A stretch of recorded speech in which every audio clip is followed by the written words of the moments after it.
We all believe that information is going to be the most important resource in the 21st century. Devices in the physical world, they bring a lot of inherent constraints that have to be dealt with. You know, the Internet of Things brings tremendous promise. People talk about the Internet of Things, and there are people who are beginning to now talk about the Web of Things. Can we have nanoscale sensors that replicate each of these 5 human senses? And can we do this better? I think from an architectural perspective on being able to leverage web technologies, I would recommend that people keep an eye on this new trend towards the Web of Things as well. Imagine nanoscale sensors that can see things 1,000 times better than the human eye. There's all these monitoring devices that people have built, but the problem I see is that they're all tied to specific portals. But on the other hand, they tend to develop faster in silos. It's in companies' interest to keep control over the information. What's good for the larger population, I believe, is if everybody started following open standards and It's important to have standards, but the question is, where do you want to have the standards?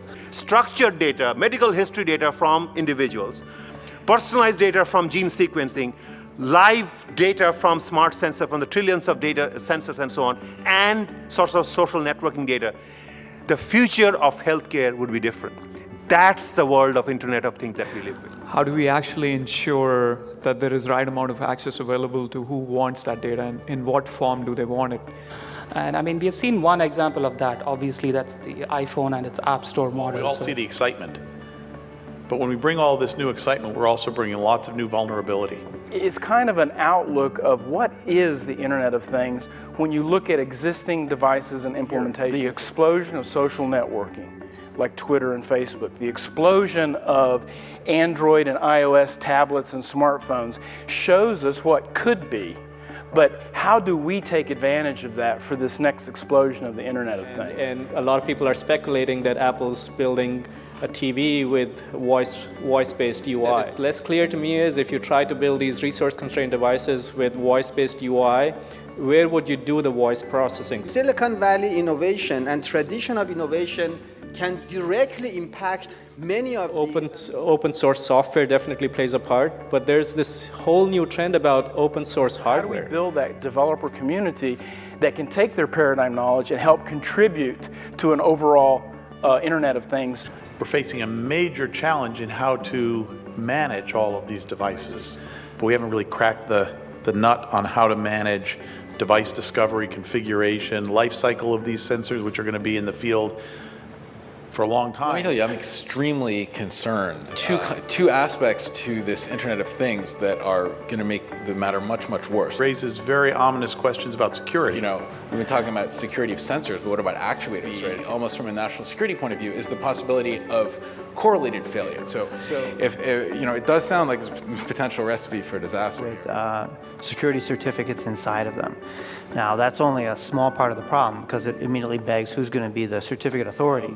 David, I fully understand your concern, but I want to make sure that we don't miss the fact that all of the semiconductor manufacturers are trying to address this. I just don't think that TPMs are solving the same problem. Until we're architecting our systems that way, I don't see how a TPM is really going to help. Because you cannot have the same trust models or same security models across different industries, different environments, different scenarios. You know, A, just configuring the firewall in the first place is hard, and then B, there's a tension between functionality and security. I'm afraid that people are going to err on the side of functionality. Your home is your castle, right? I want to be in control of what is happening in my home.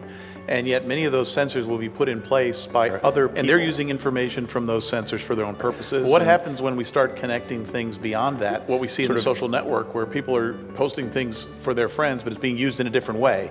And it's creating maybe not a security problem, but a very different way of thinking about privacy. Yeah, and so the key is to express the policy in terms of the data rather than the actions of the software.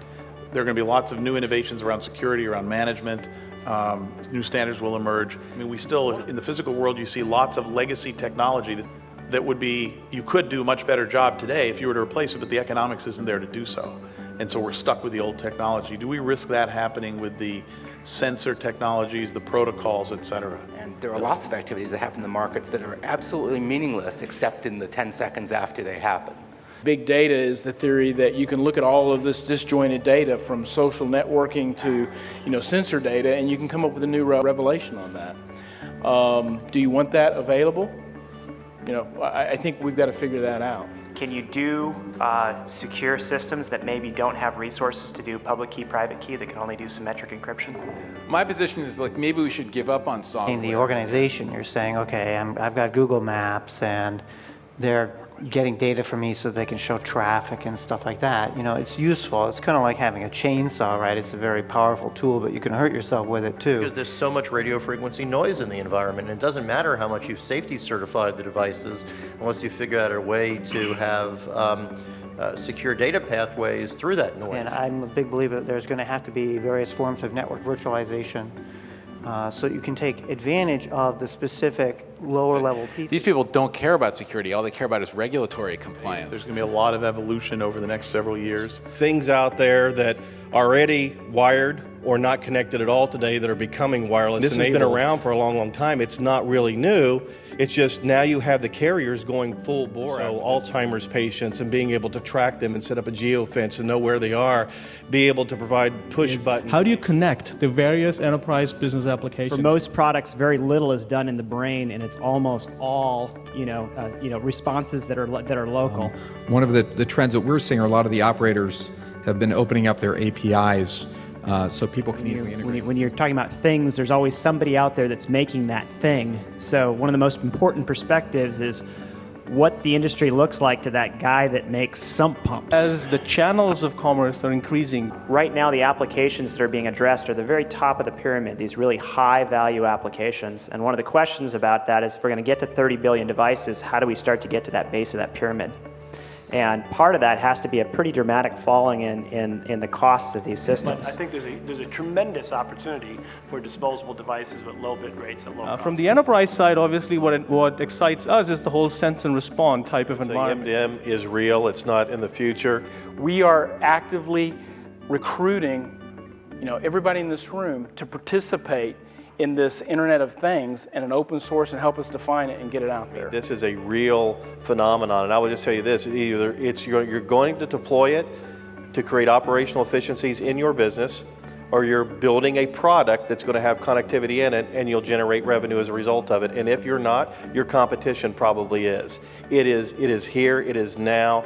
The funnel's full, and it's not a fad that's going to go away anytime soon. So we also believe, and we are seeing the trend that everything will be connected.